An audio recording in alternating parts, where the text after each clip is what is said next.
Just wanted to make a quick Zeri guide. For some reason, Riot decided to give her a 300% AD scale in her W, and I just want to give you some tips and tricks and basically how to play her. First off, the first item that you want to have is a tier. You want to be starting with tier because you can stack it very fast. You can stack it by like 12 or 13 minutes if you're just doing this, right? If you're just doing this to last hit minions, you're going to be stacking it. You can't stack it with your Q autos. You must be using your passive autos in lane, and along with taking Ingenious Hunter, this will make it so that you basically have a completed manamune at around like 12-13 minutes, right? And if you have that completed manamune and you have a couple of points into W, your W is going to be dealing like 800 damage or something. You know, 800 AoE damage on like a, I think it's like, what, 6 second cooldown, depending on how much CDR manamune gives you, which is really, really, really broken, not to mention it's really long range as well.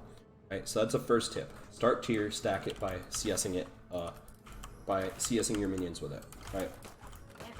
Let me just move these over here so the minions will actually walk there. Second tip is going to be, don't feel like you're pressured into building AP. Manamune Ludens is going to be a great build and it's going to do a ton of damage, but the issue is you don't get much value out of the rest of your gold for the rest of the game.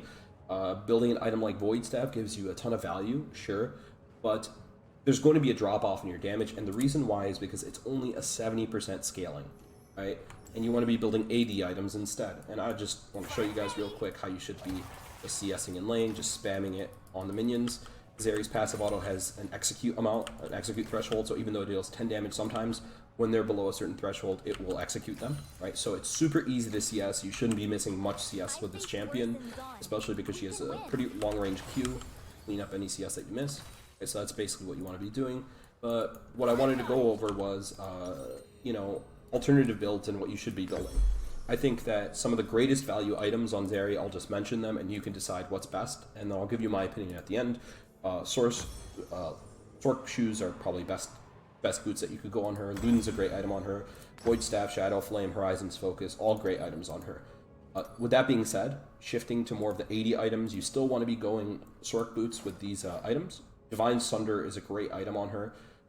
It gives her some AD, you know, it gives 40 AD, which is actually pretty significant to all the other items compared to, you know, the non-lethality ones, obviously, because you're not doing AD damage, and the non-crit ones because they leave you a little bit squishy. So Divine Sunder is a great option. I think you're going to go Ravenous Hydra second, maybe even before Divine Sunder, or third, right?